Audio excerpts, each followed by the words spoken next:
virtual con Adriana Granados.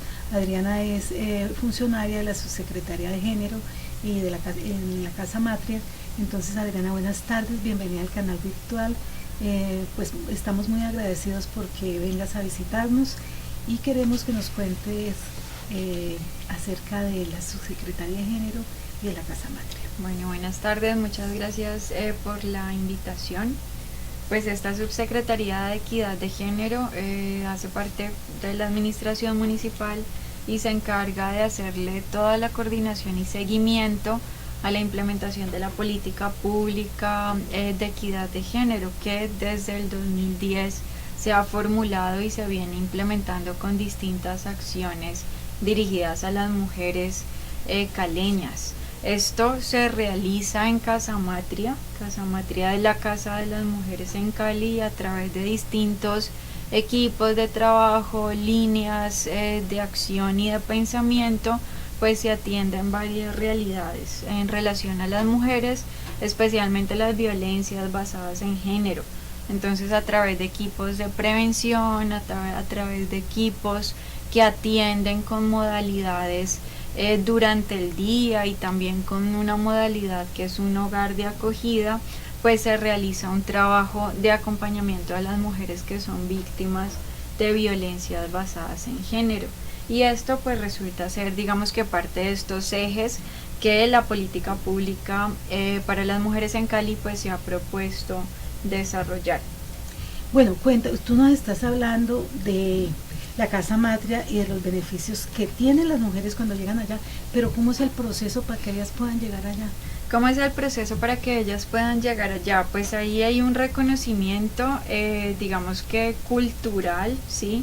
Y es que las mujeres tienen unas desventajas con respecto a los hombres aún, que se reflejan no solamente en las relaciones y en estas dinámicas más simbólicas, sino también en las acciones concretas. Entonces, una vez se reconoce esas violencias y esas agresiones que no necesariamente pasan por lo físico, sino también por el impacto o el efecto que tienen las emociones, pues existen rutas y protocolos de atención. Digamos que las mujeres llegan una vez caen en cuenta o son conscientes de estas situaciones de abuso en las que vienen siendo vulneradas, y pues acceden a Casa Matria para que sobre todo pues acompañemos, ¿cierto? En Casa Matria se realiza un acompañamiento que luego involucra a todas las instituciones de la ruta de atención a violencias para las mujeres en Cali. ¿Las mujeres llegan directamente, ellas solicitan o son mandadas por alguna otra? Pueden ser vías muy diversas, pueden llegar voluntariamente o digamos que por un reconocimiento previo, porque se han dado cuenta a través de la difusión que se hace por distintos sectores de la ciudad. Puede que lleguen con alguien que les sugiere, un tercero, puede ser familiar, vecino, vecina, que les dice, mira, pues vamos a este lugar para recibir orientación. Así que hay, digamos que diferentes entradas, por así decirlo, y que ahí se inicia pues un proceso en el que se abordan pues nuevamente incluso asuntos también que tienen que ver con su empoderamiento político, con su empoderamiento económico y sobre todo pues con un acompañamiento pues emocional, psicosocial, pues de una realidad muy compleja y que cuesta mucho primero reconocer, ¿sí? Luego expresar y narrar, y pues sobre todo identificar que hay unos derechos que se tienen que restablecer ahí. Tú me estás hablando de una mujer víctima. En esta experiencia de trabajo, ¿ustedes qué es lo que han evidenciado? ¿Cuáles son las secuelas de la violencia en las mujeres? Pues, la violencia basada en género. Todo acto de violencia tiene un efecto emocional, ¿cierto? Tiene un impacto que significa mucho para la identidad de esa mujer. Entonces, digamos que podríamos plantear en líneas generales que parte de esas secuelas y de esas consecuencias pues recaen sobre esa identidad, que en otros términos queda muy resquebrajada, queda muy trastocada, así que hay que trabajar mucho sobre esa subjetividad de las mujeres, sobre su autoestima, sobre el reconocimiento pues de todas las posibilidades que tienen pues de salir adelante. Sí, digamos que principalmente son estos impactos y efectos emocionales. Y qué tanto ese proceso es eficaz, es eficiente. ¿Salen las mujeres? Podríamos hablar que las mujeres sí salen de esa situación de víctima, de minusvalía. Sí, pues hay digamos que diversas estrategias. Aquí mismo pues no tendría la posibilidad de evidenciarlo con cifras, que sería pues muy interesante también tener un balance de qué mujeres avanzan en unos procesos y cuáles requieren de más estrategias.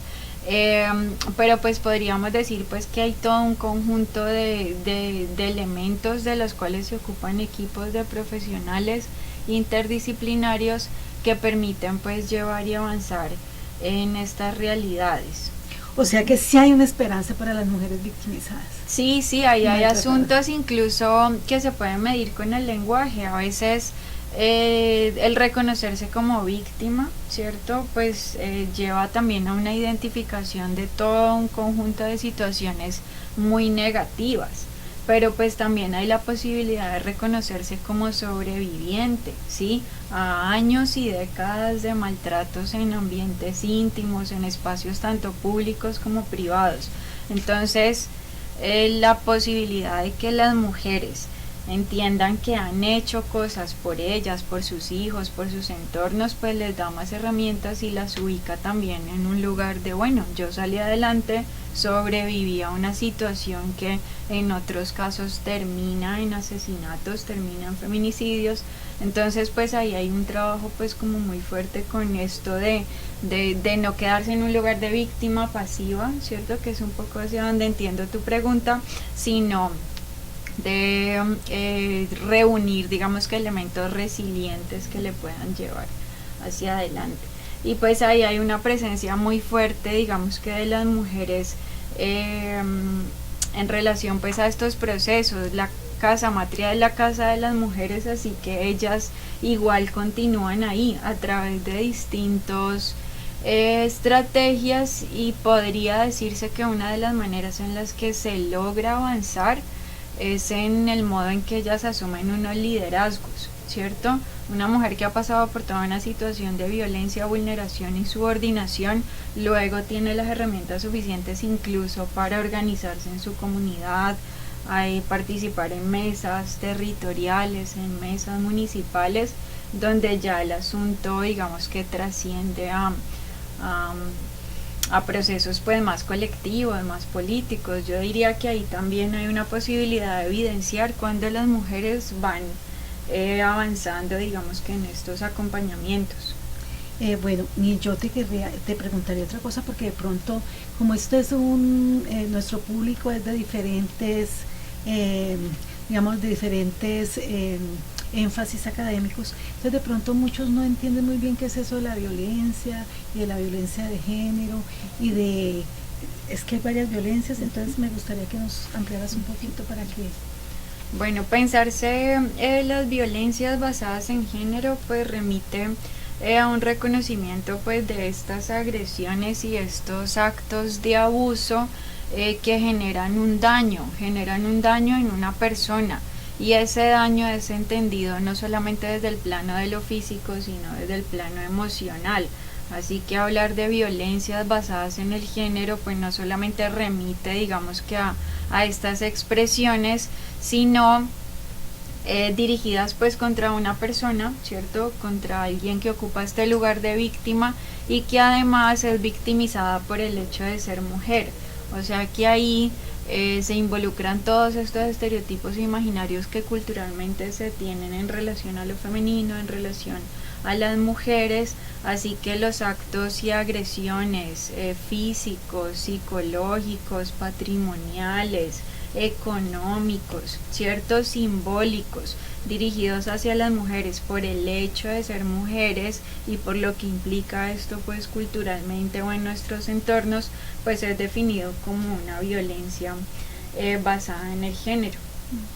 ¿Será que se puede prevenir la violencia basada en género? Se puede prevenir y se hace desde Casamatria, generando mucha formación, ¿cierto? Como procurando espacios de formación y de reconocer pues qué arrastramos y qué cargamos en términos de estas estructuras a veces desiguales en términos de las relaciones, ¿no? Entonces se previene en la medida en que caigamos en cuenta pues que todavía nuestra cultura carga con normas de género, con unas maneras rígidas de ser hombres y de ser mujeres, con una valoración y una exaltación de lo masculino todavía en el pensamiento, ¿sí?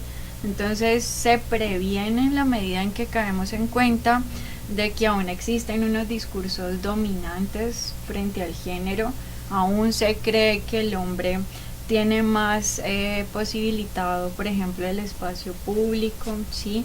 Aún se cree que las mujeres aún deben ocupar ciertos roles privados, domésticos, y como esto tiene una valoración, ¿cierto? Y genera como una especie de jerarquía, de asimetría, pues ahí de la idea al acto hay poquito. Entonces, en la medida en que se reconocen esas ideas y esos discursos, pues las acciones empiezan a transformarse, ¿sí?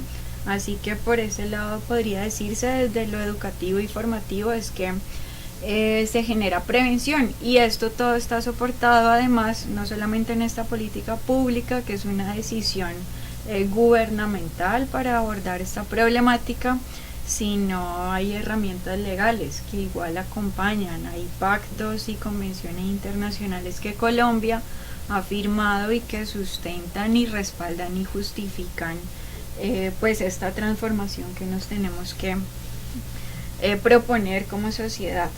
Bueno, Adriana, nosotros, tú viniste invitada a una electiva que se llama Manejo Integral y Humanizado de las Personas con VIH del programa de enfermería de la Facultad de Salud.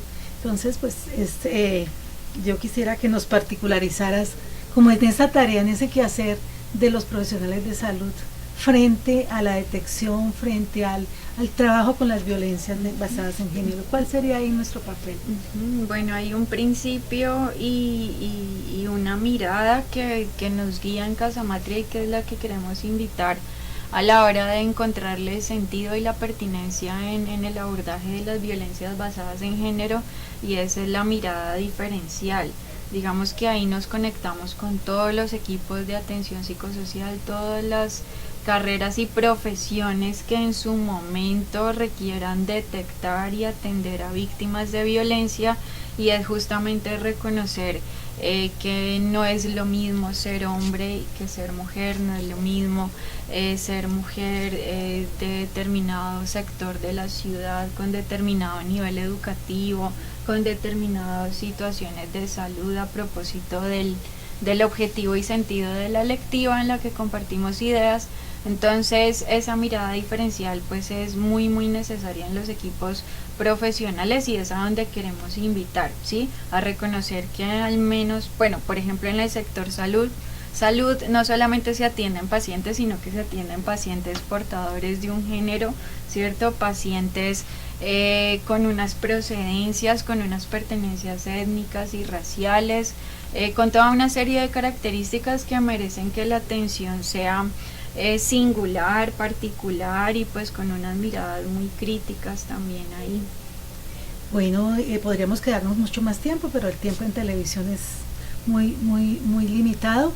Entonces yo sí quisiera invitarlos para el 30 de noviembre, que va a estar Adriana y otros invitados, porque la Universidad Libre, conjuntamente con el apoyo de la Universidad del Valle, los programas de enfermería de ambas universidades, vamos a liderar un foro que se va a llamar Violencia Basada en Género.